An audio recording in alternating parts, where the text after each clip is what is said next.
자, 여러분 이어서 봅니다. 힘내시고 저도 힘내고 여러분도 힘내고요. 진짜 힘을 내야 됩니다. 592페이지 양도소득세 계산 보시면 여러분 펴놓으시고요. 양도소득세 우리가 계산 과정 다시 한번 봅니다. 정규 우리 기초인문 과정부터 해가지고 1, 2월, 3, 4월 과정에 계속 설명드렸던 거 양도소득세 계산 어떻게 하느냐.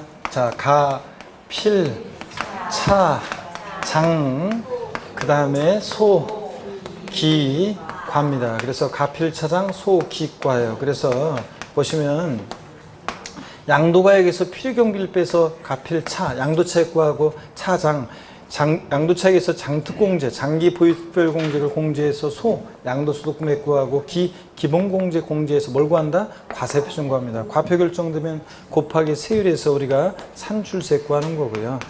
자, 그래서 과세표준 구하는 과정까지가 복잡하니까 이 계산 과정을 머리글자를 따서 우리가 외웠습니다. 자, 그래서 가불이 필요한 버스 차장은 경리과로 가지 말고 양도소득세에서 어디로 가라? 소기과로 간다. 그래서 다 같이 우리바디오 시작. 가필, 차장, 소기, 과입니다. 이거. 자, 그랬을 때 양도가액에서 필요경비를 빼는데 필요경비 그러면 필요경비는 그 자산을 취득하면서 들어간 취득가액에다가 기타 필요경비라는 걸 빼요. 그래서 기타 필요경비를 우리가 공제해서 양도차익을 구합니다. 그럴 때 양도가액과 취득가액의 동일기준 적용 원칙을 배웠습니다. 그래서 여러분들 양도가액을 실거래가에 의하면 실제 양도한 가액 적용하면 취득가액 뭘 적용하고 실거래가액을 적용해서 양도차익 계산하고 양도가액을 기준시가에 의하면 취득가액 뭘 적용한다? 기준시가에 한다는 거. 양도가액과 취득가액 동일기준 적용 원칙이에요. 양도가액에 의해서 취득가액 결정되는 것이지 취득가액에 의해서 양도가액이 결정되는 것은 아니라고 그랬습니다. 그 다음에 우리가 이렇게 해서 양도차익 계산하는데 그럴 때 양도차익 계산 다시 한번 보세요. 양도차익의 계산은 원적으로 지금은 전면적으로 실거래가과세가 도입돼 가지고 실지 거래한 가액을 적용해서 실지 양도한 가액, 실지 취득한 가액을 적용해서 계산하는 게 원칙입니다. 근데 예외적으로 이 실지 거래가액이 만약에 불분명하다. 실거래가액이 불분명. 실거래가액이 불분명하다는 것은 과세권자가 이 실거래가액을 인정할 수 없거나 또는 이 실지 양도가액과 취득가액이 계약서나 증빙서류 등에 의해서 확인이 안 된다. 이런 거예요. 그래서 이런 거라고 그랬죠. 어떤 지역에 나란히 아파트 101동, 101호, 102호, 103호가 있는데 101호가 거래 신고해오기를 1억에 거래했다고 신고해오고 102호는 1억 200만 원에 거래했다고 신고해오고 103호는 뭐 250만 원에 극단적인 예로 거래했다고 신고해온다. 이런 얘기 해드렸죠. 자, 이랬을 때 이거 인정할 수 없잖아요. 이 동네 시세가 있는데. 그래서 자, 계약서 갖고 와봐라. 그렇게 거래했는지. 했더니 뭐 잃어버렸다는 둥 계약서 오다가 잃어버렸다는 둥 땀만 뻘뻘 흘리면서 실지 거래가액이 확인이 안 됩니다. 그러면 어떻게 양도가액과 취득가액을 실지 양도가액과 취득가액을 정하느냐? 추계해서 실지 양도가액과 취득가액을 추계해서 정하게 되는데 양도가액과 취득가액을 이 추계 어떻게 추계해서 정하는지 이 추계 결정, 추계 방법 순서를 알고 있는지 계속 물어봤습니다. 일단 기출문제 보겠지만 먼저 매매 사례가액을 적용한다고 그랬죠? 매매 사례가액이라는 것은 이 자산의 양도일 또는 취득일 전후로 해서 3개월 내 이 자산의 양도와 동일성, 유사성인 거래가격이요. 자, 이 자산 양도일 전후 103호 전후 양도일 전후 3개월 내 101호 1억, 101호 1억 200에 걸었어. 그럼 너도 적어도 1억에 걸었을 것이다. 매매 사례가액을 적용하고 요거 없으면은 감정가액을 적용하고요.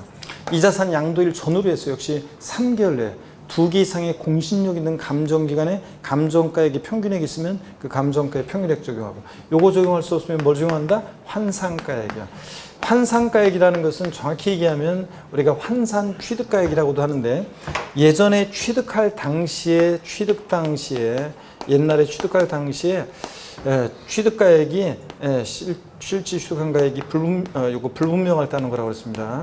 취득 당시 실거래가액, 정확히 얘기하면 취득 당시에 실지 거래가액 등이 불분명할 때 취득가액을 환산한 가격이라고 그랬습니다. 환산가액은 어떻게 구하느냐 그러면 환산가액을 이렇게 구하죠. 자, 환산가액은 환산 취득가액은 이번에 파는 양도 당시의 실지 거래가액이요. 여기 없으면 매매 사례가액, 감정가액을 적용하고 양도 실거래가액 여기다가 양도 당시 기준시가분의 취득 당시 기준시가를 곱해서 구한다고 그랬죠. 양도 당시 실거래가액이 예를 들어서 3억이다.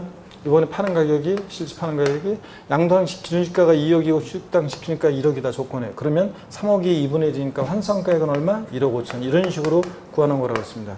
이 환산가액은 취득 당시 실거래가액이 불명하다는 거라고 그랬어요. 이번에 파는 양도 당시 실거래가액 불명할 때 적용하는 것이 아닙니다.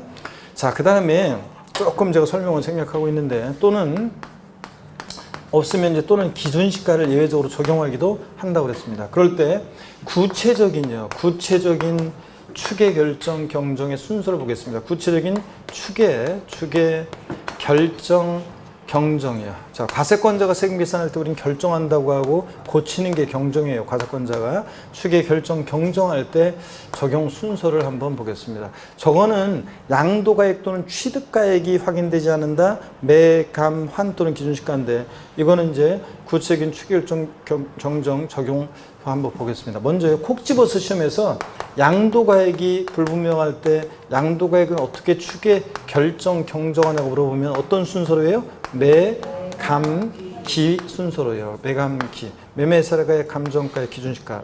순차로 적용합니다. 순서 바뀌면 틀리죠?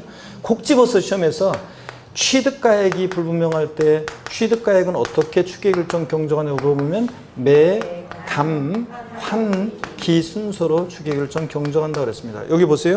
환산가액은 자, 취득가액을 추계할 때 적용하는 것이지 양도가액을 추계할 때 적용하는 것이 아니라는 거. 이 순서 바꿔가지고 다양하게 물어봤습니다. 또 시험에서 취득가액이 28회 시험 같으면 취득가액이 확인되지 않을 때 취득가액은 매매사례가액, 감정가액, 기준시가를 순차로 적용한다고 그랬는데 매감기 아니고 매감, 환기, 환산가액 벌써 틀리게 나오기도 하고 또 그 다음에 양도가액 불분명하다고 할 때 양도가액을 추계할 때 매감, 환기 적용한다고 그래서 이걸 집어넣어서 또 틀리게도 막 나오기도 하고 또 매매사례가액, 취득가액 불분명할 때 매매사례가액, 환산가액, 감정가액 요 순서 바꿔가지고 매환감기로 내기도 하고 그래서 이거 반드시 여러분들이 알고 계셔야겠습니다. 시험에서 이거 알고 있는지 여러 번 물어봤죠, 여러분? 자, 그럼 교재 한번 보겠습니다. 44번 문제 봅니다. 자, 제일 이제 어려운 부분을 제일 마지막에 지금 하고 있습니다. 제일 중요한 부분을 소득세법상 고제 양도소득세에 관한 설명으로 틀린 거예요. 다음 국내 소재 부동산을 양도한 경우입니다. 1번 양도소득 과세표준은 종합소득 및 퇴직소득에 대한 과세표준과 어떻게 한다? 구분해서 계산합니다. 합산하여 포함하여 그럼 틀려요. 분리과세하니까. 2번 양도채 계산 시 증여에서 취득한 토지는 증여받은 날을 취득시로 한다. 그렇죠? 증여는 증여받은 날. 상속계시. 3번 양도소득의 총수익금액은 양도가액으로 한다. 이 양도가액을 총수익금액으로 해서 필요경비를 빼서 양도채에 구하는 거예요. 양도가액을 총수익금액으로 한다. 맞죠, 여러분들? 네, 그런 얘기고. 그 다음에 계속 이어서 봅니다. 자, 4번 지문 보니까요. 양도차익은 양도가액에서 장기 보유수평직을 공제하여 계산한다. 가, 필, 차지. 가, 장, 차입니까? 아니죠, 여러분? 그래서 가필차. 양도가액에서 필요경비를 공제해서 양도차에 구하는 겁니다. 4번 당연히 틀렸고요. 쉬웠었죠? 22회 시험 때. 그래서 5번이요. 100분의 70의 양도세 세율이 적용되는 미등기 양도재산에 대해서는 양도소득 과세표준 계산 시 장특공제, 기본공제 둘 다 공제를 배제한다고 그랬습니다. 미등기 양도하면 장특공제, 기본공제 다 배제고요. 그래서 쉬웠습니다, 여러분. 22회 때 쉬웠죠? 그 다음에 계산구조 묻는 문제였고. 저한테 배웠던 분들은 맨날 가필 차장 소득과 이때도 22회 시험, 22회 시험이 아니라 옛날 제가 14회 막 강의하고 그럴 때도 가필 차장 소득과 했을 때였으니까 당연히 맞췄어야 되는 문제였고요. 45번 문제 봅니다. 26회 문제예요. 2011년 취득 후 등기한 토지를 2019년 6월 15일에 양도한 경우 소득세법상 토지 양도채 계산에 관한 설명으로 틀린 것. 특수관계자 거래 아니고요. 1번 취득 당시 실거래가액을 확인할 수 없는 경우에는 매매사례가액, 환산가액, 감정가액, 기준시가를 순차로 적용해서 산정가액을 취득가액으로 한다. 그래요, 여러분들? 예? 일단 매환감 틀렸죠, 여러분들? 매환감이 아니고 매감환기입니다. 근데 이 문제는 사실은 원래는 이 문제는 시험에 추계 결정 경정 결정한다 또는 경정한다. 추계 결정 경정이란 말이 들어있을 때가 사실은 매감한기예요. 취득가액을 기준시가로 하는 것은 양도가액을 기준시가로 할 때만 취득가액 기준시가가 적용돼요. 자, 그런 거 우리 같은 납세무자는 기준시가는 어느 때 활용되냐면 환산가액으로 할 때만 실질거래가액을 기준시가로 환산한 기준시가 적용되고요. 그래서 사실은 이렇게 추계 결정 경정이란 말이 없으니까 일반적으로 납세무자가 우리 같은 납세무자가 신고하는 경우인데 자, 그 신고한 경우인데 콕 집어서 취득가액이 만약에 확인이 안 된다. 자, 불분명하다. 취득가액을 불분명하다. 자, 그럴 때는 취득가액은 어떻게 추계해서 정하냐면 우리 같은 납세무자는 감, 환을 적용하고 기준인가는 원래 적용할 수 없어요. 그래서 이 지문은 사실 정확하게 따지면 감, 환을 적용한다고 돼 있어야 돼요. 원래는 어떻든 간에 틀렸잖아요. 자, 감, 환이든 매감, 환기든 어떻든 간에 순서가 바뀌어 있죠? 매매사가액 다음에 환산가액 나왔으니까 틀린 거예요, 여러분들. 이해되십니까, 여러분? 근데 시험에서 이걸 구별할 수 있어야지 맞출 수 있는 문제는 나온 적이 없고 그렇게 내기도 힘들어요. 우리는 그냥 양도가액 불명하다 어떻게 외워요? 매감기. 취득가액 불명하다 취득가액은 어떻게 추계한다? 매감환기. 이렇게 그냥 알아두시면 답은 다 고를 수 있습니다. 그래서 이렇게 알아두시고 그 다음에 교재 봅니다. 그래서 1번 틀렸고요. 어떻든 간에. 매감한 적용해야 되고. 그 다음에 2번 양도와 취득 시 실거래가액을 확인할 수 있는 경우에는 양도가액과 취득가액을 실지거래가로 산정한다. 그렇죠? 실거래가가 원칙이니까.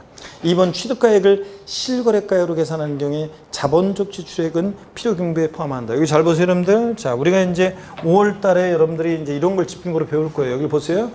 취득가액이 확인이 되잖아요. 그럼 취득가액을 실지 취득한 가액을 적용하면 실지 취득가액을 적용하잖아요. 그러면 기타 필요경비는 자본적 지출액과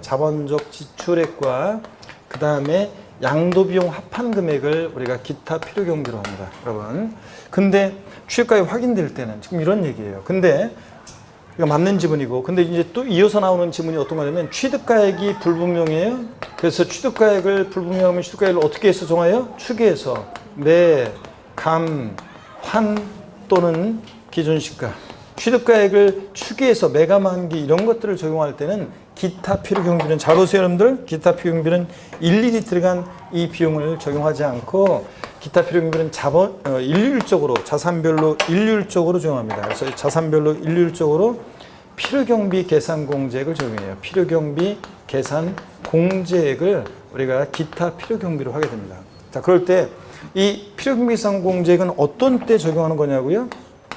취득가액이 불분명해서 취득가액을 추계해서 이런 가액을 추계가액으로 정할 때는 기타 필요경비는 필요경비 계산 공제액 적용하는데 자산별로 일률적으로 적용합니다. 자산별로 일률적으로. 그래서 자, 자산별로 어떻게 일률적으로 적용하느냐? 여기 한번 좀 볼게요. 여기 지우고.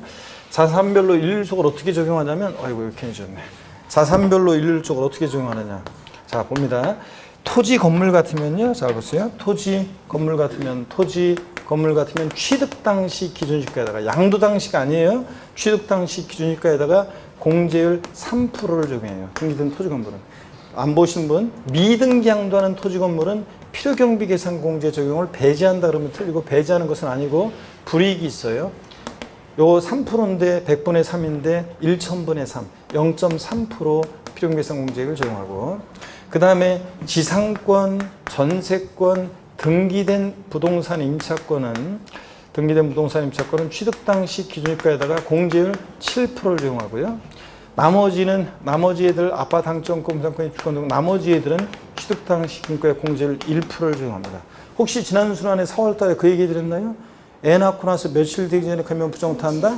3, 7, 1. 필요경비가 계산공제를 나왔어요. 애 낳고 나서 며칠 되기 전에 가면 부정타느냐? 자, 며칠 전에 가면 부정탄다? 3, 7, 1이요. 그래서 이거 외우시라고 그랬습니다. 높이로 외우라고 그랬죠? 절 보세요. 3, 7, 1. 맨 위에 어떤 거냐? 토지, 건물. 중간이 지상권, 전세권, 등기된 부동산 임차권. 나머지 다 몇 프로? 1%. 그래서 3, 7, 1. 높이로 이걸 외우셔야 돼요. 자, 그러면 한번 교재 보겠습니다. 교재 45번 문제 4번 지문 보세요.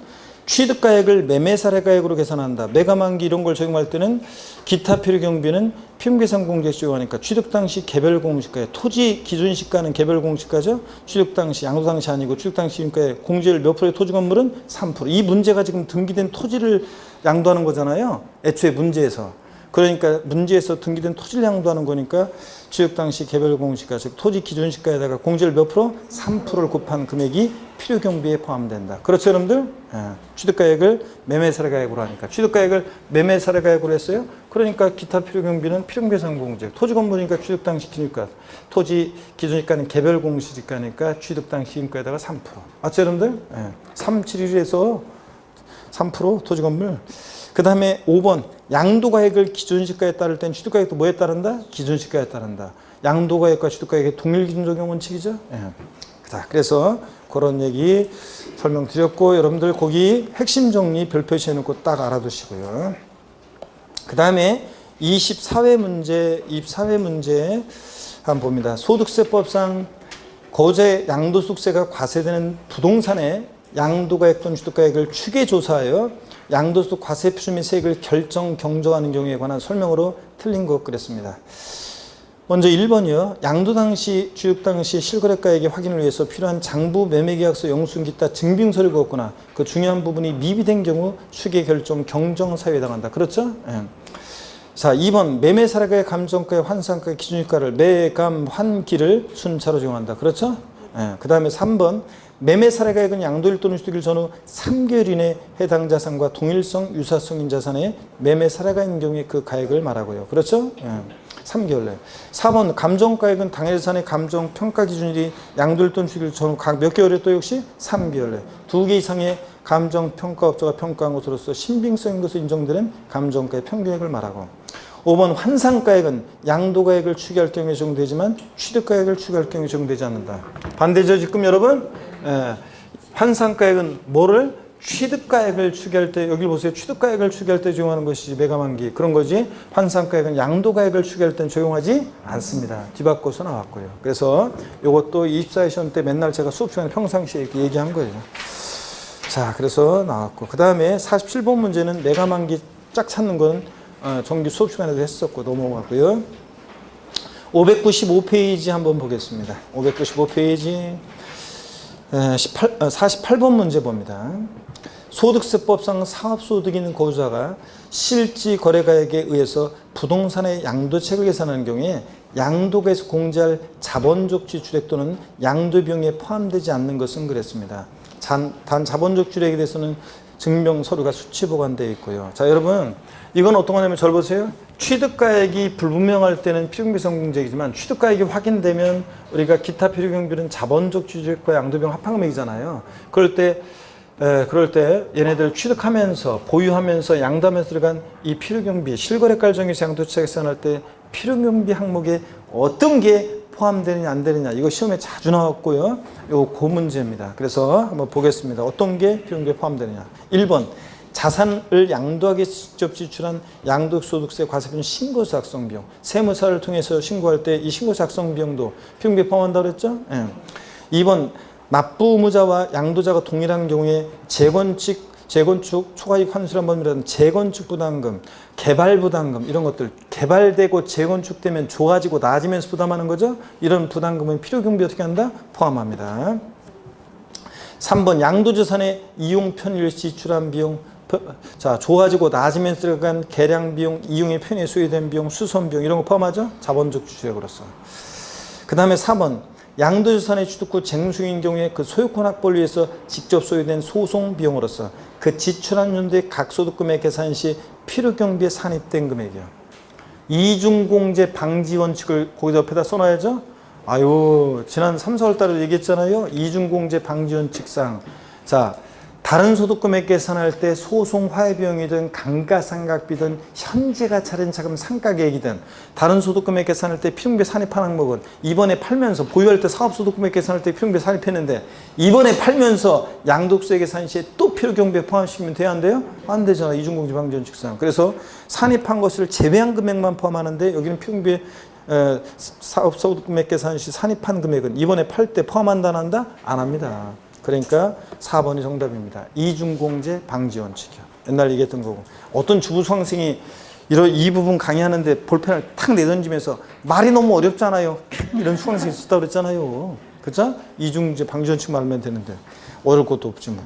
5번 자산을 양도하기 직접 지출한 공증비용, 인지대, 중개수료 같은 이런 거 포함한다 그랬죠? 자, 그래서 핵심 정리, 실거래가 일정에서 양도차 계산할 때 평균 포함하는 거 안 하는 거 이거 별표시 큼지막하게 여러분들 해놓고 반드시 이거는 항상 출제 1순위예요. 자, 그러니까 항상 여러분들이 포함하는 거 포함하지 않는 것을 쭉 기억하셔야 됩니다. 한번 이거는 읽어보겠습니다. 제가 자세히 설명할 시간 없고 쭉쭉 눈으로 한번 볼게요. 현재가 차린 차금이요. 10년 후에 대금 지급하는데 지금 10억 원인데 10년 후에도 10억 주면 안 되니까 갖게 주려니까 1 플러스 아래 N년 막 곱한다고 그랬잖아요. 그럴 때 그게 그 10억 2천이 됐을 때 그 미래 가치를 현재로 당겨봤을 때 이자액 상당과 관련한 현재가 차린 차금 어떻게 한다? 포함하고. 이거 내고 취득하니까. 잔존재화에 부과된 부가가치세 포함하고 과세사업자가 면세사업자로 전환담에 따라 납부한 부가가치세는 황금 못 받기 때문에 포함하고 취득세 등록면허세 같은 취득 관련한 조세 포함한다고 그랬죠? 또 법무사를 통해서 취득하면서 등기비용이 들었다? 그러면 등기비용. 컨설팅에서의 잠을 받아 취득해 컨설팅 비용. 취득하면서 들어간 조세나 공과금 부대비용 포함하고 거래 당사자 간의 대금 지급하는 방법에 따라 지급하기는 이자 포함한다고 그랬죠? 거래 대금이 2억인데 야 대금을 3년 동안 매달 나눠 내쓰는 거로 지급하자. 대신 이자 붙여야죠? 14%로 하자. 그런 이자도 내고 취득하는 거니까 어떻게 한다? 포함하고. 그 다음에 취득 시 발생한 소송비용 화해비용이요. 내가 그 자산을 취득하는데 소송 화해비용이 들었다 포함합니다. 자본적 지출액이요. 계량비용, 수선비용, 이용의 편의의 소요비용, 좋아지고 나아지면 들어간 발코니 확장비용, 샤시 설치비용, 방거시 확장공사비용 이런 거 포함한다 그랬죠? 양도 직접비용, 양도세 신고서 작성비용, 공증비용, 계약서 작성비용, 소개비, 중개사를 통해 주겠다. 국민주택 채권에 대한 채권 매각자손 같은 이런 와리깡비용 이런 것들 다 관행적으로 또 하기도 하고 그러니까 이런 것도 다 포함합니다. 양도비용으로서. 개발부담금, 재건축부담금, 농지전용부담금 좋아지고 나아지면서 부담하는 부담금 어떻게 한다? 포함하고. 그 다음에 매매계약서상의 인도물을 이행하기 위해 양도자가 지출한 명도소송비 등 명도비용이요. 이건 직접 양도하기 들어간 비용이잖아요. 명도하기 위해서 들어간 비용. 이런 것도 어떻게 한다? 포함합니다. 포함되지 않는 거예요. 부당행위 계산에 의한 시가초과액은 포함하지 않는다고 그랬어요. 형이 친족관계 특수관계자가 형이 시가 1억짜리를 1억 5천에 샀을 때 시가 초과액 5천만 원은 의뢰 취득가액에 포함한다 안 한다? 안 한다.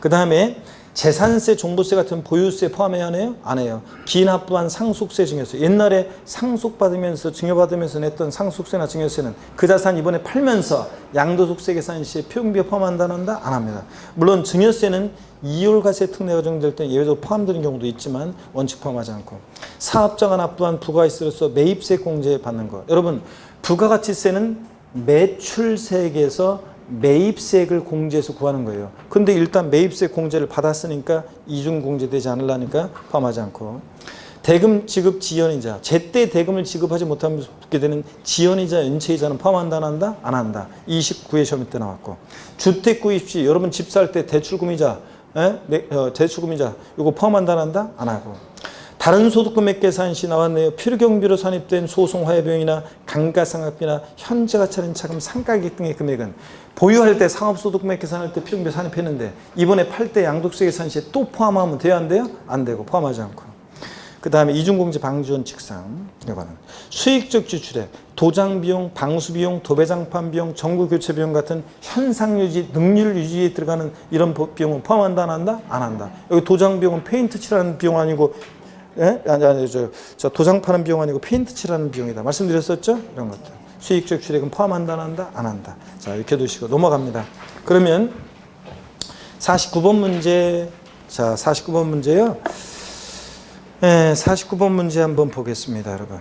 소득세법상 고자가 국내 자산을 양도한 경우 양도세의 필요경비에 관한 설명으로 옳은 거였습니다. 이거 28회 때 문제 기본소에서도 나왔었던 거예요. 1번 취득가액을 실거래가에 의하는 경우 당초 약정에 의한 지급길 지연으로 인해서 발생하는 추가로 발생한 이자액 상대액은 취득원가에 포함하지 아니한다. 지연이자 연체이자 포함해야 하네요. 안 해요. 대출금이자 포함하지 않고. 포함되는 것은 거래 당사자 간의 대금 지급하는 방법에 따라 지급하기라는 이자는 포함하는데 이런 건 포함한다 안 한다? 안 합니다. 1번 확실히 했잖아요. 28회 때. 1번 확실하게 정답 맞고. 2번 취득가액을 실거래가에 의한 경우에 자본적 지출액도 실제로 지출된 가격이므로 소득세법 중에 따른 증명서를 수치 보관하지 않더라도 지출 사실 입증되면 이를 필요비로 인정한다. 28회 시험 때는 무조건 틀린 건데 최근에는 요게 수치 보관 세금 계산서라든가 신용카드 매출 전표를 수치 보관하는 게 적격증빙이라고 하는데 이뿐만 아니라 적격증빙뿐만 아니라 지금은 이제 계좌이체, 금융거래자료, 돈 보냈다는 계좌이체 같은 금융거래자료로도 필요경비로 인정받을 수 있다는 것. 자, 그런 게 추가돼서 요건 이제 그렇지만 뭐 수치 보관하지 않더라도 출사 입증되는 그냥 요거는 금융거래자료 같은 그런 말이 없으니까 틀렸다고 보시고요. 28회 때는 무조건 틀린 거지만. 3번 소득세법 중에 따른 취득가액을 계산할 때 감가상각비를 공제하는 것은 취득가액을 실거래가액으로 하는 경우만 적용하므로 취득가액을 환산가액으로 할 때 적용하지 않는다는데 환산가액으로 할 때도 적용합니다. 특이하게도 이거. 그 다음에 4번 토지를 취득함에 있어 부수로 매입한 채권을 만기 전에 양도로 발생하는 채권 매각사손 필요경비에 포함하죠. 속칭 와리강 비용. 사람들이 부동산 취득할 때 토지개발채권, 국민택채권을 매입한 다음에 만기 전에 다 팔잖아요. 만기 전에 파니까 액면가만 낮게 파니까 속칭 와리강 비용 발생하는데 관행적으로 하니까 다 포함합니다. 다만 금융기관 외이자에게 양도했을 때는 동일한 날에 금융기관에게 양도했을 때 매각 차손을 한도로 해서만 공제받을 수 있어요. 악용의 소지가 있기 때문에. 그런데 여기서는 채권의 매매 상대방과 관계없이 전액 양도 비용으로 인정한다. 틀렸어요, 여러분들? 예. 자, 금융기관 외이자에게 양도했을 때는 금융기관의 동일한 날에 금융기관에 양도했을 때 매각 차손을 한도로만 공제받아요. 그 다음에 취득세 등록면에서는 납부 영수증이 없어도 필요경비로 인정받을 수 있다고 그랬습니다. 얘네들은 시군구청에다 확인받을 수 있기 때문에 이런 것들. 나머지 50번 교재에 나왔었고 보시고요. 그 51번 문제도 여러분이 풀어보시면 됩니다. 하여튼 수익적 지출액은 필요경비에 포함한다 안 한다? 안 한다 이런 거예요. 자, 그 다음에 이제 그 52번 문제는 부담부 증액에 관한 건데 계산 문제 23에 나왔기 때문에 또 나올 가능성은 낮지만 우리 아까 제가 부담부 증액 시 양도책 계산할 때 어떻게 하는지 이거 시범 보여드렸었어요. 여러분 그 문제였습니다. 넘어갑니다. 그 다음에 어디로 가시냐면요. 53번 문제 같은 것은 자, 비과세 요건을 충족한 고가주택 양도책 계산하는 문제는 이건 쉬운 건데 여러분 보세요. 갑은 8억 원에 취득한 고가주택을 자, 3년 이상 보유 거주하다가 12억 원에 양도했습니다. 고가주택이란 말이 없어도 실제 양도한 가격이 9억 원을 초과하면 얘는 뭐예요? 고가주택입니다. 고가주택은 말이 없어도. 이 경우 과세되는 양도책은 얼마인가? 단 갑은 다른 주택 없고 1세주택 비과세요건을 충족했대요. 그러니까 비과세요건을 충족한 고가주택 양도차익입니다. 취득가액 등 필요경비는 자 8억 원으로 가정한다 그랬습니다. 그러면 여러분 보세요. 자 보시면니까 비과세요건을 충족한 고가주택의 양도차익 계산은 여러분 이렇게 한다고 그랬어요. 여기 보세요. 실거래가의 9억 원을 기준으로 해가지고 9억 원 자 초과하는 부분에 대해서는 고가주택이니까 과세가 되는데 비과세요건을 충족할 때 9억까지는 고가주택이 아니니까 비과세 해준다고 그랬죠? 그래서 고가주택이다 그러면 양도차익 전액에 대해서 비과세하는 것도 아니고 아까 문제 나왔어요. 전액에 대해서 과세하는 것도 아니고 9억까지는 비과세, 9억 초과액 과세. 그러니까 9억까지 비과세한 걸 안 분하기 위해서 전체에 대한 양도차익이요. 자, 실제 양도한 가격이 10억이에요. 필요경비 얼마라고 했어요? 8억 원. 전체에 대한 양도차익은 얼마입니까? 예? 4억이지. 곱하기 양도가액분의 양도가액 마이너스 9억 원 이렇게 구해요. 비과세요건 충족한 고가주택 양도차익 계산은 전체에 대한 양도차익 곱하기 양도가액분의 양도가액 마이너스 9억 원. 9를 왜 빼주냐고요? 9를 왜 빼줘요? 9억까지는 비과세니까요. 자, 그래서 이거 하니까 얼마? 12에서 9 빼니까 얼마입니까? 3. 3, 4, 12. 12분의 10이니까 양도차익은 얼마입니까? 1억. 이렇게 구합니다. 여러분. 자, 그래서 똑같이 안 나오더라도 이 계산식을 이해하고 있어야 됩니다. 의미를. 자, 이런 얘기고. 그래서 4번 정답이었고요. 그 다음에 54번 문제 봅니다. 다음은 기준시가에 의해서 양도세 계산하는 경우에 취득 당시 기준시가에 가산하는 필요경비 계산 공제를 설명한 것이다. 필요경비 계산 공제 나오면 371. 필요경비가 계산 공략 나왔다. 며칠 전에 가면 부정타한다? 371이잖아요. 그래서 토지는 취득 당시 기준시가, 즉 토지 기준시가는 개별 공시가죠. 여기에 몇 프로? 3%. 미등기는 1,000분의 3, 0.3%. 맞죠, 여러분? 2번 지정지역 내 공동주택, 취득 당시 국세청장이 산정고시하는 가액. 이게 이 공동주택의 지정지역 내 공동주택의 기준시가예요. 하여튼 그럼 정확한 거 몰라도 하여튼 취득 당시 기준시가에다가 공제율 몇 프로입니까? 토지 건물은 몇 프로예요? 3%. 미등기 1.3. 그렇죠? 3번 등기된 부동산 입자권 371에서 토지 건물 3%고 지상권, 전세권, 등기된 부동산 입자권 몇 프로예요? 7%. 맞고요. 4번 건물 취득 당시 시가 순액의 100분의 7 삑 시가 표준액은 지방세를 과세할 때 물건에 대한 기준이 되는 가격이죠. 국세에서는 무조건 틀리다고 그랬습니다. 국세에서는 기준시가라고 하고 공시가격을, 지방세에서 뭐라고 그래? 시가 순액. 이거 무조건 틀린 거예요. 취득 당시 기준시가에 자 7%도 아니고 건물이니까 토지 건물은 몇 프로예요? 3%고 이런 것들. 자 부동산을 취득할 수 있는 권리 나머지 애들은 다 몇 프로입니까? 1%. 371에서 1%입니다. 나머지 애들은. 28회 때 55번 문제 있잖아요. 이게 또 됐다시 어려웠어요. 이게 이제 28회 때 이 계산 문제는 비과세요건을 충족한 고가주택에 대한 양도차익 계산과 그 다음에 이거 이제 추계해서 정하는 가격 이거를 동시에 물어봤어요. 이 문제는 28회 때 요 문제를 저한테 세법 다 맞았어요. 이렇게 한마디 들으려고 한 4분 걸려서 이 문제 풀어서 마친 수강생이 있다고 하는데 그 수강생이 저한테 이제 한 얘기가 교수님 제가 그 계산 문제 푸느라고 아주 죽는 줄 알았어요. 한 4, 5분 걸려가지고 문제 풀어서 마치긴 마쳤는 것 같은데 제가 그 문제 푸느라고 다른 시간이 없어가지고 아주 시간 없어가지고 죽는 줄 알았어요. 그렇게 얘기했는데 저한테 다 맞았다고 자랑하려고 이 문제를 5기로 풀었대요. 아이고 이런 문제는 안 풀어도 될 뻔했는데 자, 이 문제가 어떤 건지 한번 논점을 파악하기 위해서 한번 볼게요. 떠나오진 않겠지만 다음은 거주자가 국내 소재의 일세주택을 양도한 내용이다. 양도차익은 얼마인가? 양도 당시 실거래가액이 10억이에요. 그럼 고가주택이라는 얘기죠? 예, 그 다음에 기준시가 5억이고 거래일자가 3월 2일이에요. 그러니까 3월이고 취득 당시 가액이 불분명해요. 그럼 추계해서 취득가액을 정해야 되겠죠. 매가만기. 기준시가 3억 5천이고 그 다음에 2015년 2월 4일 날 취득했어요. 그러면 자, 몇 년 보유했어요? 3년 이상 보유했네요 지금. 예, 그러니까 2년 이상 보유했으니까 1세주택이고 일단 비과세권을 충족했습니다. 자, 그러니까 비과세권을 충족한 고가주택이라는 얘기예요. 실거래가액이 10억이니까 별다른 말이 없어요. 그러면 비과세권을 충족한 고가주택의 양도차익 계산은 전체에 대한 양도차익 예? 그 곱하기 양도가액분의 양도면서 9억 이렇게 계산하잖아요. 왜냐면 비과세된 걸 9억을 빼주기 위해서. 그럼 전체에 대한 양도차익 곱하기 자 양도가액이 얼마예요 지금? 예?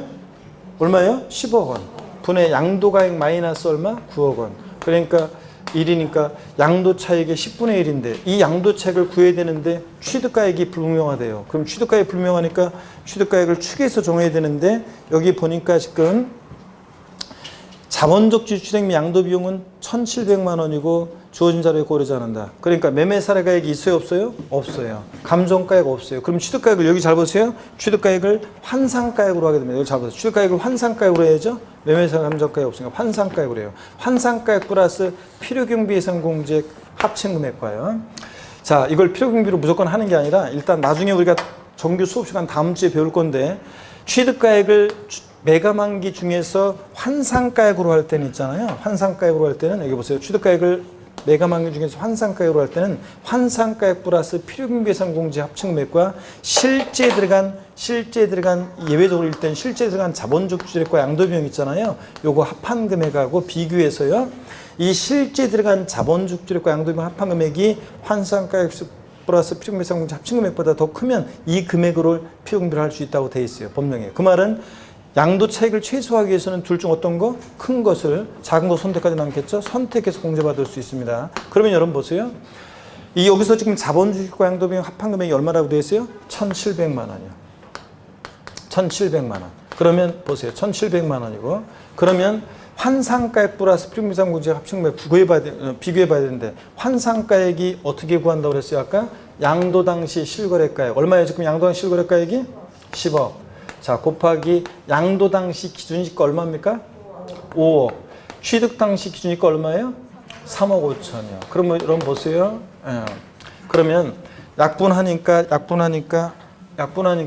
1 되잖아요. 그러면 자 3억 5천 곱하기 2니까 자 환산가액은 얼마가 됩니까? 3억 5천의 2배니까 얼마예요? 7억 원. 자 그러면 환산가액 구했어요. 7억으로. 그러면 둘 중 어떤 거예요? 원래는 이 문제 치사하게 낸 게 이 사람이 문제를 진짜 양심이 없는 사람이 필요경비 예상공제까지 구하도록 문제를 내면 시간이 그만큼 없잖아요. 그러니까 논점을 파악하기도 힘든데 수험생들이. 그러면 이 금액을 사실 더 크게 만들었어야 돼요. 그래서 이걸 실제 계산하지 않도록 그랬어야 되는데 자 지금 딱 봐도 1,700이다 7억이니까 이게 더 크잖아요. 환사가 7억이니까. 그러면 필요경비 예상공제도 구해야 돼. 그럼 취득 당시 기준이니까 3억 5천에다가 공제를 몇 프로? 3%예요. 그러면 이거 3억 5천에 3% 하면요. 1,050만 원인가? 뭐 이게 나와요. 1,050만 원인가? 1,050만 원이. 그럼 계산돼요. 그러면 7억 1,050만 원이 이게 필요경비예요. 둘 중 큰 거로 하니까. 그러면 양도가액 아까 얼마? 10억에서 7억 1,050만 원을 빼요. 자, 그러면 이게 이제 2억 8천 얼마 아마 2억 8천 얼마가 나와요. 자, 그래가지고 2억 8천 950만 원이 나와요. 2억 8천 950만 원 나오면 보세요. 2억 8천 950만 원 나오면 2억 8천 950만 원이 계산돼요. 그러면 요것의 10분의 1이니까 자, 요것의 10분의 1이니까 얼마예요? 2,895만 원이 나오는 거예요. 치사하게 이렇게 문제를 냈단 말이에요. 이거 시간 내 풀기가. 그래서 이런 식으로 계산하는 문제여서 제가 이 문제 28회 때 이 계산 문제 푸는데 문제 좀 풀다가 이런 하면서 이게 왜냐면 이거 여기서 이제 욕 한번 나왔어요. 이게 원래는 이걸 해서 요거까지 안 구하도록 했어야 되는데 이렇게 해가지고 제가 그래서 요거 암산하다가 이런 자고 이렇게 해서 욕이 나왔는데 그런 다음에 또 이렇게 해서 구하는 거예요. 자, 그러니까 여러분들 논점만 알고 가시면 됩니다. 자, 다 갔습니다. 넘어가시면 600페이지 넘어갑니다. 자, 장기 보유특별공제 우리 중요하다고 그랬습니다, 여러분들. 자, 57번 문제, 요 문제를 풀어봅니다. 57번 문제, 요거 별표시하고 요 핵심 정리를 반드시 여러분들이 별표시해서 알아두셔야 됩니다. 장기 보유특별공제. 올해 시험에 나온다 그랬잖아요. 그래서 이제 가필차 양도차익 구했어요. 장특공제 공제에서 양도소득금액 계산을 위한, 이거 이러지? 양도소득금액 계산을 위해서 양도차익에서 공제되는 장특공제입니다. 올해 꼭 알아두라고 그랬습니다. 57번 문제. 자, 요거 많이 했기 때문에 일단 문제를 한번 풀어보고요. 그 다음에 핵심 정리를 또 한번 볼게요. 봅니다. 57번 문제 봅니다. 소득세법상 양도소득금액 계산에 있어서 장기 보유승제에 관한 설명 중 틀린 거 그랬습니다. 국내 소지하는 부동산과 조합원의 주권을 양도하는 경우로 가정한다. 18회 시험을 수정한 거예요. 지문을. 1번 장기 보유승제는 단계별 초과투진 제도 하에서 장기간 축적된 보유이익이 양도 시점에서 일시에 실현대본에서 발생하는 과도한 세부담을 완화하는 데 효과가 있다. 그렇죠? 장기 보유하는 게 국가적 입장에서 좋은데 장기 보유하다 보면 여러 가지 문제점이 생기잖아요. 그래서 인정해 주는 거다. 2번 미등기 양도자산에 대해서는 장특공제 적용이 배제된다. 미등기 양도하면 장특공제, 기본공제 다 배제한다고 그랬죠? 네. 3번 조정대상 지역 내 1세대 2주택자로서 그중 먼저 양도하는 주택은 장특공제 배제한다.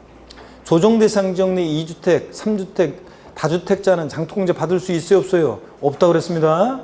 이거 상식을 알고 있어야 되는데 조정대상 지역이 아닌 지역은 다주택자도 공제받을 수 있고 3번 그래서 배제한다 맞습니다. 그 다음에 4번 장특공제는 양도차익의 최대 30%까지 공제될 수 있다. 다만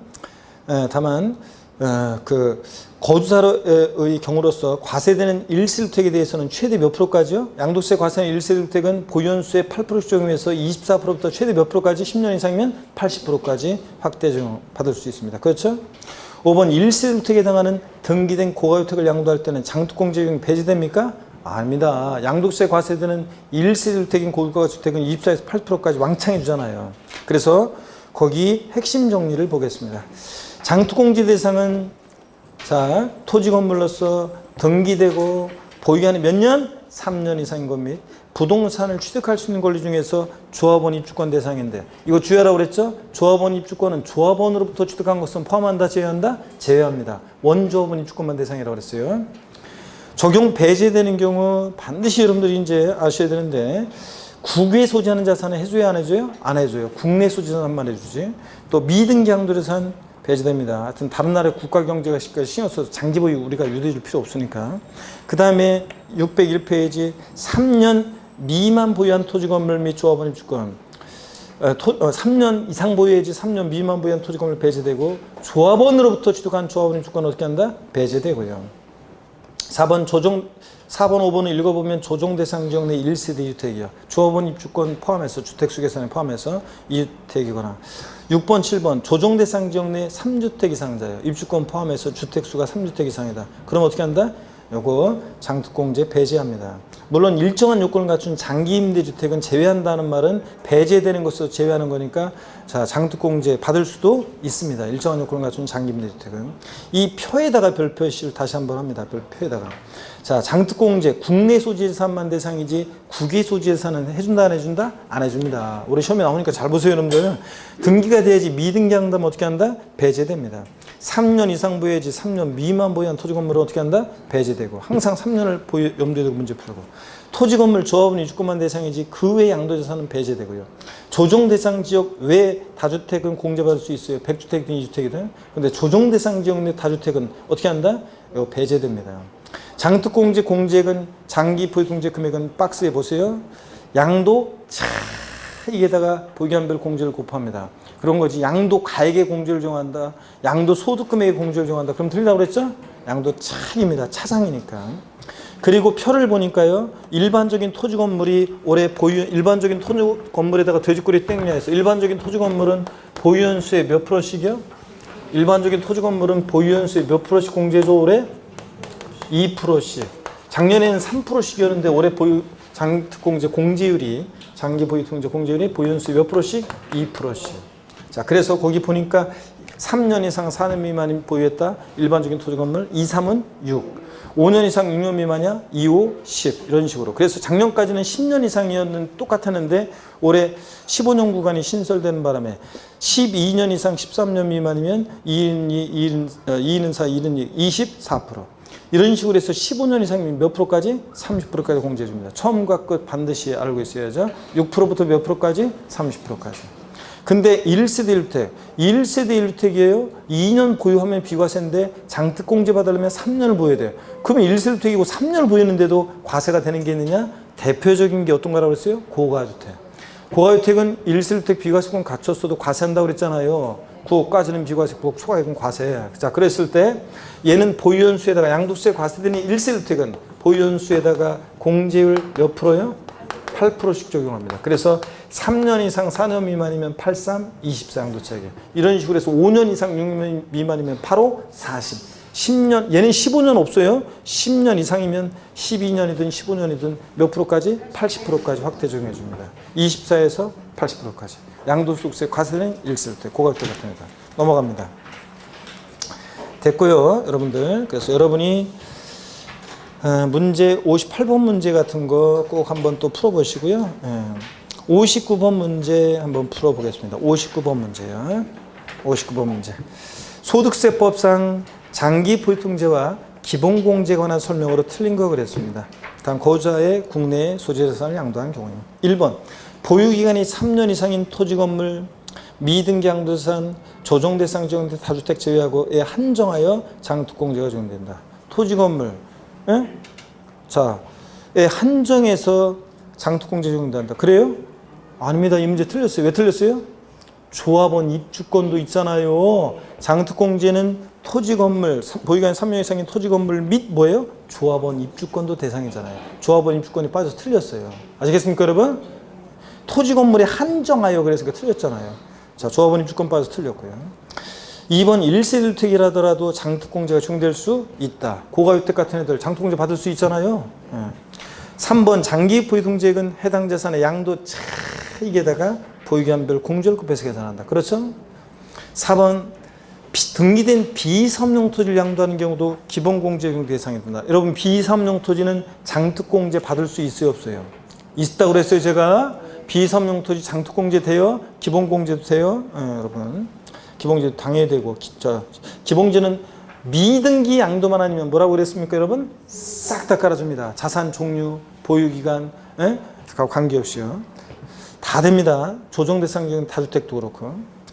하여튼 4번 맞고 5번은 나중에 우리가 이율과세 특례를 여러분들이 배우면 좀 그때 또 볼게요. 핵심 정리 여기 별 표시합니다. 장투공제, 기본공제 여러분이 쭉 비교하실 때 하여튼 기본공제는 국외 소재 자산이든 조정대상적인 다주택이든 자산 종류, 보유형 관계없이 기본공제는 절 보셔야 돼. 또 뭐만 아니면 기본공제는 미등기양도만 아니면 싹 다 깔아줍니다. 자, 이거고 그 다음에 거기 603페이지 그래서 여기 중간에 1세대 2주택 이상 다주택의 경우에 공제 대상이 되는데 단 조정 대상적인 다주택은 장투공제 폐지. 근데 기본공제는 뭐든 받을 수 있고 비사업용 토지 장투공제 대상이 됩니다. 주의해야 돼요. 기본공제 받을 수 있고 이런 것들 쭉 나머지 읽어보고 국외재산의 경우에 장투공제는 배제되는데 자 기본공제는 국외소재산도 받을 수 있다는 거 맨 마지막에 나와 있죠. 다 여러분이 나중에 다 보셔야 됩니다. 그리고 넘어갑니다. 자 60번 문제 60번 문제 잠깐 한번 볼게요. 60번 문제 봅니다. 다음은 양도소득세 과세 표준에 관한 설명이다. 틀린 거 그랬습니다. 1번 취득가액을 환산가액으로 하는 경우에 환산가액과 필요금계성공제 합계액이 자본적 지출액과 양도 직접 비용이 합계액보다 작은 경우에는 자본적 지출액과 양도 비용 합계액을 필요금비로 볼 수 있다. 예? 자, 그렇잖아요. 여기 환산가액 플러스 필요금계성공제 합계액이 자본적 양도 직접 비용 합계액보다 적으면 자본적 지출액 양도 비용 할 수 있다. 여기 보세요. 취득가액을 특별히 매각만기 중에서 환산가액으로 할 때는 환산가액 플러스 필요금계성공제 합친 금액이 이 실제 들어간 자본주력 양도비용 합계액보다 이거보다 더 적을 때는 어떤 걸로 한다? 이 금액으로 할 수 있다. 맞잖아요. 자, 그래서 이게 자 이거보다 적으면 이 금액으로 할 수 있다. 둘 중 큰 금액으로 합니다. 양도세를 최소화하기 위해서는.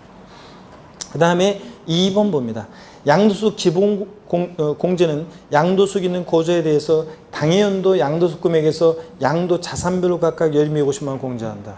여러분 장특공제가 양도하는 자산별로 토지는 토지, 건물 자산별로 공제하는 거지 요건 갖추면 해주고 못 갖추면 안 해주고 이런 거지. 기본공제는 보세요. 기본공제는 가필차장 소기과 양도 소득금액에서 공제되는 게 기본공제니까 기본공제는 소득별로 토지, 건물, 부동산하고 기타 자산 얘네들 합친 금액에서 1년에 얼마? 250. 주식에서 얼마? 250. 파생상품에서 250. 소득을 세 종류로 구별해서 부동산 등과 주식과 파생상품 구별해서 기본공제 해주는 거지 자산별로 공제해 주는 것이 아닙니다. 그래서 자산별 틀렸습니다. 소득별로 각각 공제합니다. 그렇죠 여러분들? 이런 것들. 그 다음에 나머지는 여러분이 읽어보시면 되겠고요. 넘어갑니다. 그래서 어디로 가시냐면 62번 문제 또 한번 볼게요. 62번 문제 한번 봅니다. 62번 문제 보니까 2019년 6월에 양도하는 거주자의 국내 소재에 등기된 토지 보유하는 1년 6개월이 자료이다. 양도소득 과세 표준은 얼마인가? 24회 때 문제인데요. 취득시 기준시가가 7천, 취득시 실거래가에 9천.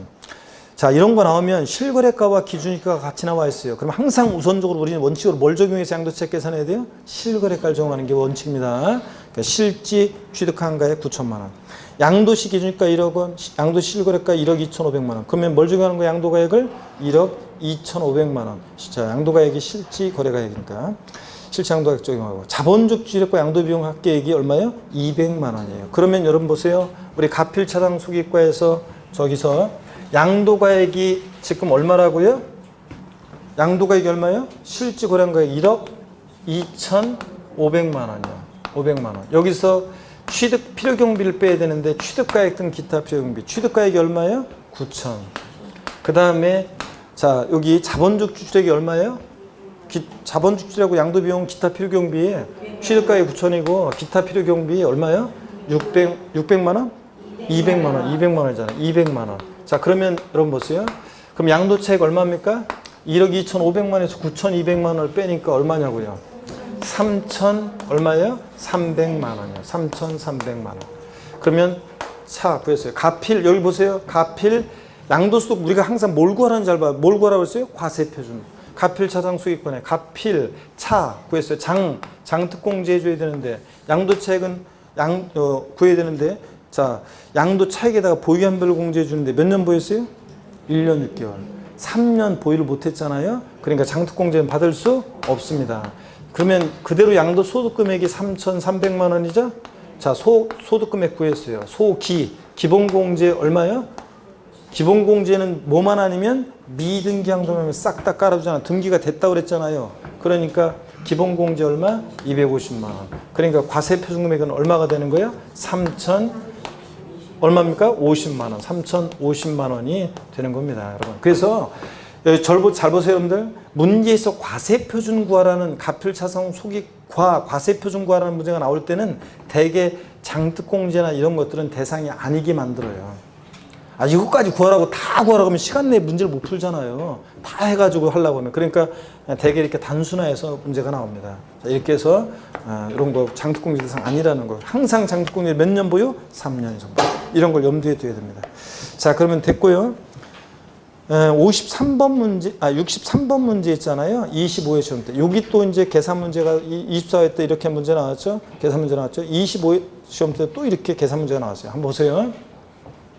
소득세법상 고자 갑이 2015년 5월 2일에 취득해서 2019년 3월 20일 등기한 상태로 양도한 건물에 대한 자료이다. 갑의 양도세 부담을 최소하게 한 양도차익은 그랬습니다.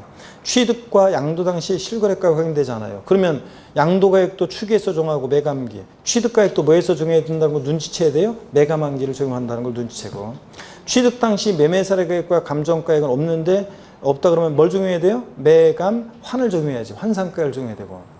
그 다음에 기준가 1억이고, 양도 당시 매매사가액은 3억이고 감정가액 없고 기준가 2억이고, 자본적 지출액, 본래 용도를 개조하기 위한 자본적 지출액은 1억 4천이고 양도비 지출액이 2천만 원. 그러니까 자본적 지출액과 양도비 합한 금액이 얼마예요? 1억 6천만 원이에요. 그러면 여러분 보세요. 이 문제는 이거를 바로 눈치채야 돼요.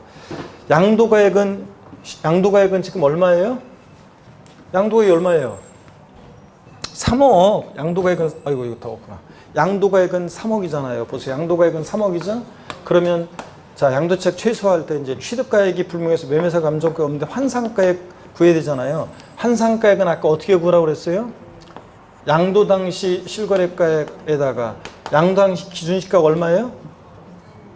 양도 당시 기준시가가 얼마냐고. 2억. 아, 이건 보면 얘기할 취득 당시 기준가 얼마예요? 1억. 3억의 2분의 1 절반이니까 환상가액은 얼마가 된 거예요, 여러분들? 네? 1억 5천이요. 환상가액 1억 5천. 자, 그러면요.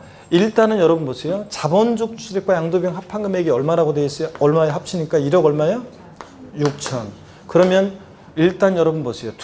양도책을 최소화하기 위해서는 둘 중 어떤 걸 적용해야 돼? 큰 거. 그러니까 이거 필요금 계산 공제 1억 5천 얼마밖에 안 돼. 1억 5천 얼마잖아요. 이건 작아요. 그러니까 무조건 자, 둘 중 큰 거니까 이거 벌써 크잖아요. 그래서 1억 6천을 취득가격으로 하는 거예요. 이걸 선택하는 거예요. 그러면 양도가액 3억에서 1억 6천 필요경비를 빼니까 양도책은 얼마가 됩니까? 1억 4천 되는 거예요, 여러분들. 이해되십니까, 여러분? 이런 문제예요. 취득가액이 불분명해서 환상가액으로 할 때는 필요경비상공제 합친금액과 실제 들어간 자본주가 양도비용 비교하는 건데 양도책을 최소화하기 위해서는 둘 중 어떤 거? 큰 거. 근데 필요경비상공제 구할 필요도 없어요. 1억에 취득당시니까 1억에 뭐 3%니까 300만 원이었을 텐데 이거 계산할 필요도 없이 1억 5천 얼마고 이거 1억 6천이니까 이게 더 큰 거예요, 무조건. 아시겠습니까, 여러분? 큰 거로 선택합니다. 이해되십니까, 여러분? 대답이 없는 거 보니까 안 된다는 표정인데. 자, 이렇게 한번 드러났다가 또 정규 수업 시간에 또 한 번 또 자세히 또 이거 설명 드릴 거예요. 다음 주에. 자, 그 다음에 넘어갑니다. 64번 문제 세율 한번 보겠습니다. 64번 문제 세율은요, 여러분. 64번 문제 세율은 606페이지 한번 보세요. 핵심 정리 한번 봅니다. 이제 거의 다 왔어요, 이제. 거의 다 왔어요, 이제. 좀만 힘내시고요. 세율 한번 볼게요. 다시 한번 표를 봅니다. 606페이지. 양도세 세율 정리요. 부동산에 관한 권리는 원칙적으로 기본 세율은 종합소득세 누진세율이라고 해서 6에서 42%예요. 자, 등기부에 따라 달라지는데 토지, 건물, 부동산에 관한 권리 미등기 70이고요. 비사업용 토지는 이제 이따가 또 좀 보고 보유기간이 1년 이상 2년 미만인 자산 입주권 제외하고 토지, 건물, 부동산에 관한 권리는 미등기 70, 등기됐다 1년 미만이면 50%인데 1년 이상 2년 미만이면 몇 프로? 40%. 보유기한이 1년 미만이면 몇 프로예요? 50%. 2년 이상 보유했을 때 6에서 42%고요. 주택 및 조합원 입주권으로 그 보유한이 1년 이상 2년 미만이면 주택 및 조합원 입주권은 세율이 낮죠? 1년 이상만 보여도 뭐예요? 6에서 42%고. 그 다음에 주택 및 조합원 입주권 1년 미만이면 세율이 낮아요? 40%고요. 토지 건물 부동산 거는 달리. 요약집에서 또 다르게 또 좀 공부할게요. 그 다음에 조정 대상 지역 내 분양권은 보유한 관계없이 무조건 몇 프로라고 그랬어요? 50%. 그냥 일반적인 조정 대상 지역이 아닌 지역은 분양권은 부동산에 관한 권리니까 1년 미만 50, 1년 이상 2년 미만 40, 2년 이상이면 6에 42%인데 조정 대상 지역 내 분양권을 전매하면 무조건 보유한 관계없이 1년 6개월이어도 뭐라고요? 50%입니다. 그 다음에 윗줄이었고 조정 대상 지역 내 2주택은 기본세율 6에서 42%에다가 10% 할증한다고 그랬죠? 16에서 52%. 조정 대상 지역 내 1세 3주택자는 기본세율 6에서 42%에다가 20% 할증하니까 26에서 62%까지 초과 준수율이고. 그 다음에 기타 자산은 골프용권. 골프용권 나왔다. 기타 자산, 골프용권, 골프용권, 기타 자산은 좌우지간 초과 준수율이라고 그랬죠? 기타 자산은. 이런 것들. 됐습니다. 그러면 거기 조정 대상 지역 내 분양권과 관련한 얘기 한번 여러분이 봅니다. 하단에 동그라미 1번 조정 대상 지역 내에서 주택의 입주자로 선정된 지위 조합원 입주권 제외하고 분양권을 말하는데 전매시는 보유한 관계시 무조건 몇 프로라고요? 50%예요. 밑줄. 근데 동그라미 뭐 다만 무조건 50% 아니고 봐주는 경우가 있어요. 그래서 뭐 다른 분양 입주자로 선정된 지위가 없고 나이가 30세 이상이거나 어쩌고 그러면 이제 예외가 있긴 있습니다. 자, 64번 문제를 보겠습니다. 기본수 할 때 풀었던 문제는 다시 한번 보세요. 605페이지. 고기 한번 드시고 조금만 더 할게요, 여러분들. 힘내요. 특강 마지막인데 끝내고 가야지, 여러분들. 우리가 이제 몇 문제만 풀면 돼요. 이제 다 됐어요. 몇 문제만 풀면. 어깨 좀 한번 다시 돌리시고 뒤로 돌리고 몇 문제만 더 풀고 합니다. 힘내시고 오늘. 아이고 세포 그냥 빡세게 공부하네 오늘. 이렇게 한번 또 봤다가 이런 거 이렇게 한번 봤다가 완전히 정신없네 이해를 못했지만 정규 수업 때 다시 한번 또 쫙 보게 되면 아 그게 그거였구나 또 알게 돼요 여러분들. 그러니까 힘내시고 64번 문제는 정규 수업 시간에 풀었던 거예요. 21회 때 문제. 소득세법상 등기된 국내 부동산에 대한 양도세 과세 표준 세율에 관한 내용으로 옳은 것은 1번 1년 6개월 보유한 1주택 주택 및 조합원 입주권은 1년 등기됐을 때 1년 미만이면 몇 프로예요? 40%. 1년 이상만 보유해도 주택 및 조합원 입주권은 무조건 뭐라고요? 6에서 42% 초과 준수율이에요. 1번 틀렸죠? 6에서 42%고. 2번 2년 1개월 보유한 상가 건물 토지 건물 부동산에 관한 권리는 1년 미만이면 몇 프로? 50. 1년 이상 2년 미만이면 40. 2년 이상일 때 뭐예요? 6에서 42%. 6에서 42%죠? 2년 1개월이니까. 3번 10개월 보유한 상가 건물. 토지 건물 부동산에 관한 권리는 1년 미만이면 몇 프로예요? 50%. 그 다음에 그래서 3번 맞죠? 네, 정답이 쉬웠고요. 4번 6개월 보유한 1주택. 주택 및 조합원 입주권은 1년 미만이면 몇 프로라고요? 1년 미만 주택 조합원 입주권은 40%. 1년 이상만 보여도 6에서 42%. 1년 미만이니까 40%입니다. 4번 틀렸고 5번 1년 8개월 보유한 상가 건물 토지 건물 부동산에 관한 권리는 1년 미만이면 몇 프로예요? 50%. 1년 이상 2년 미만이면 40%여야지. 50% 틀렸고요. 이런 식으로 세율 외우셔야 돼요, 여러분들. 다음에 또 요약집을 할 때 더 외우기 좋게 외우기고요. 그 다음에 어디로 가시냐면 607페이지에 65번 문제를 볼게요. 작년 문제입니다. 한번 보세요. 작년 문제 한번 보세요. 29회 소득세법상 고유의 양도소 과세표준 계산에 관한 설명이 옳은 것은 자 우리 종합문제로 이렇게 과세표준 계산과 관련한 계산 문제도 나오고 서술형으로도 이렇게 계산 과정과 관련한 이 전반적인 종합문제로 이렇게 이런 것들 관련한 걸 다 물어보잖아요. 이런 형태의 문제가 지금 몇 번 등장하고 있다는 게 봤죠 지금? 이런 문제가 몇 번 등장하고 있는데 봤잖아요 여러분들. 자, 그랬을 때 한번 보겠습니다. 1번 양도소 금액 계산할 때 부동산을 취득할 수 있는 권리에서 발생한 양도차손은 토지에서 발생한 양도소금에서 공제할 수 없다는데 우리 결손금 통산과 관련해서 3, 4월 달에 아직 안 배웠는데 5월 달에 배울 거예요. 우리 다음 주에 배울 건데 토지 건물 부동산에 관한 권리 얘네들 양도소 금액과 자, 잘 보세요 여러분들. 이런 얘기예요. 우리 다음 주에 배우는데 결손금 통산과 관련한 건데 토지 건물 부동산에 관한 권리 기타 자산 이 부동산 등 양도소득 금액과 주식 양도소득 금액과 파생상품 양도소득 금액은요, 각각 구분해서 계산하고 얘네들 결손금은 통산하지 않습니다. 결손금을 통산 안 해요. 그러니까 무슨 얘기냐면 부동산 애들끼리는 결손금을 통산하지만 얘네들 주식과 부동산 등은 결손금 발생에 통산하지 않고 파생상품 얘네들 결손금 통산하지 않는다는 얘기입니다. 자, 원래는 결손금은 통산해요. 그래서 자, 1월 1일부터 12월 30일까지 이때 토지 양도했는데 마이너스 4천 나왔어요. 같은 연도에 건물 양도했는데 양도수익 2천만 원 발생했어요. 그러면 마이너스 2천이니까 결손금을 통산해서 건물 양도시 양도세 내야 안 내요? 안 내게 되는 거예요. 원래 이런 거예요. 그런데 결손금을 통산할 때 얘네들끼리는 되지만 부동산과 주식 안 돼요. 부동산과 파생상품 안 돼요. 자, 얘네들끼리는 구분해서 계산하고 결손금 통산할 수 없다는 얘기입니다. 이해되십니까, 여러분? 그러면 교재 한번 볼게요. 나중에 배울 거예요. 아직 안 배웠어요, 여러분들은. 동그라미 1번 봅니다. 양도소 금액 계산할 때 부동산을 취득할 수 있는 권리에서 발생한 양도차손은 토지에서 발생한 양도소 금액에서 공제할 수 없다는 거 틀렸죠? 토지, 건물, 부동산을 권하고 기타라서 얘네들끼리는 결손금 통산할 수 있어요. 주식이나 파생상품과 안 되는 거죠. 2번, 양도차익을 실거래가에 의하는 경우에 양도에서 공제할 취득가액은 그 자산에 대한 감가상각비로서 각 과세기간의 사업소득 금액 계산할 때 필요경비에 산입할 금액이 있는 때는 이를 공제하지 않은 금액으로 한다. 그래요? 이중공제 방지 원칙 옆에다 써놓으세요.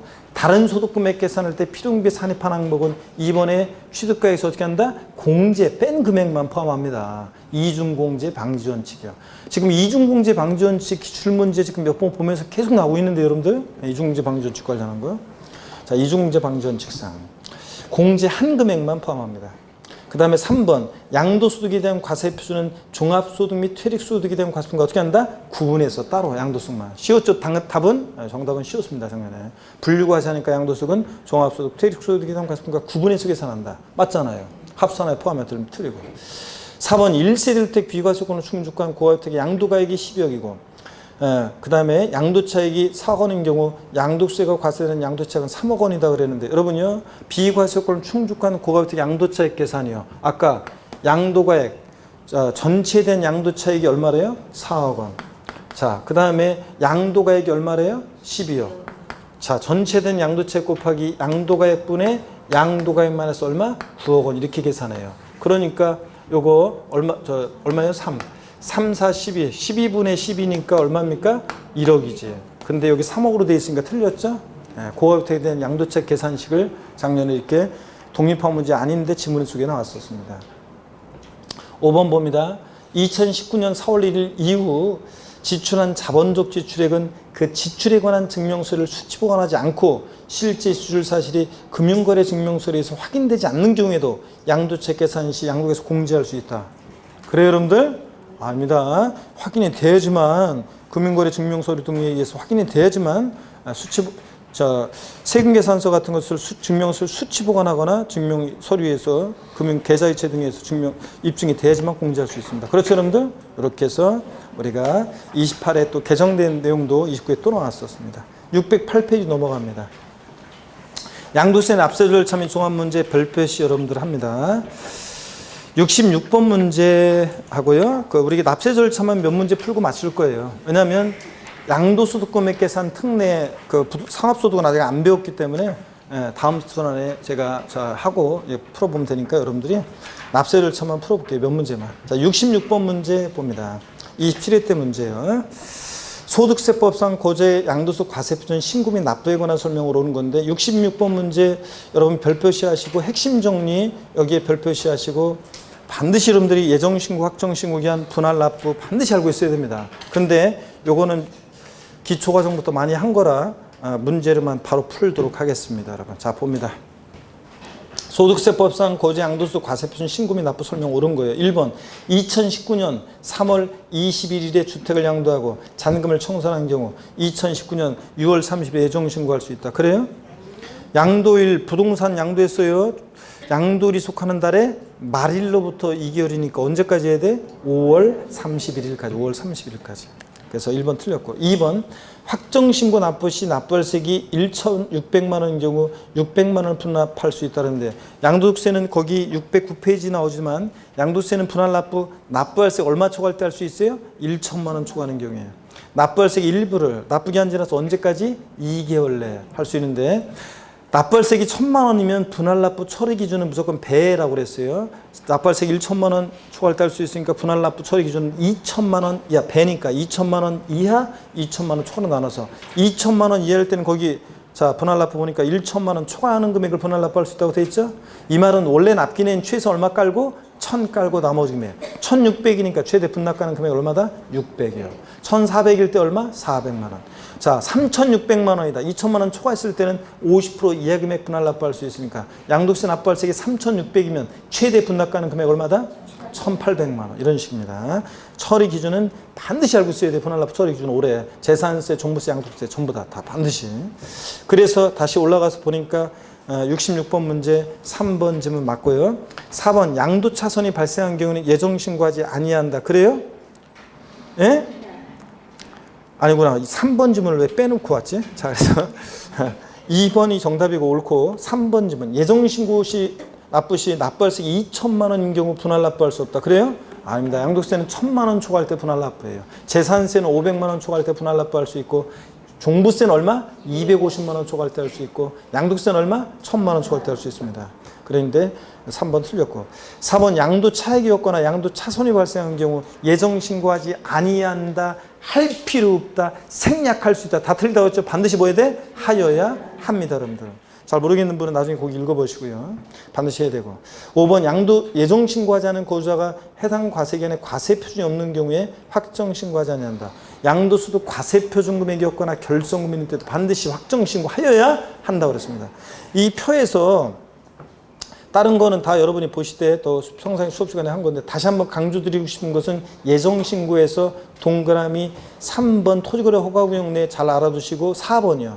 부담부 증여의 채무액에 해당한 부분으로서 부담부 증여 양도세 채무액 상당액은 양도세 부과될 때 그 양도리 속하는 달에 만료도 언제까지? 3개월 예정 신고 납부한다는 거. 2개월 아니라는 거. 이런 거 주의하고요. 나머지는 여러분이 다 보시기 바랍니다. 그리고 그 무신고, 과소신고, 가산세 감면에 대한 것도 꼭 잘 알아둬야 돼요. 그래서 여기 한번 봅니다. 1번 예정신고 기한까지 예정신고 했는데 608페이지 맨 아래 예정신고 기한까지 예정고를 했는데 과소신고한 경우에 다음 연도 5월 달에 확정신고 기한까지 과세 표준을 수정해서 신고했을 때는 해당 과세기간에 해당 기간에 부과되는 과소신고 가산세만 해당하고 과분과세액을 경정할 걸 넘어갑니다. 미리 알고 과세분 신고한 경우 제외하고 하여튼 여기 밑줄이죠. 609페이지 해당 과소신고 가산세 몇 프로요? 100분의 50에 상당한 금액을 감면해요. 50%를. 그러니까 원래 과소신고가산세는 10%인데 거기에 절반 깎아주니까 5%만. 예정신고를 불성신하면 무조건 가산세예요. 과소신고했어요. 다음 연도에 확정신고를 하게 되면 해당 예정신고 납부에 대한 과소신고 가산세 절반을 깎아준다는 얘기입니다. 50%는.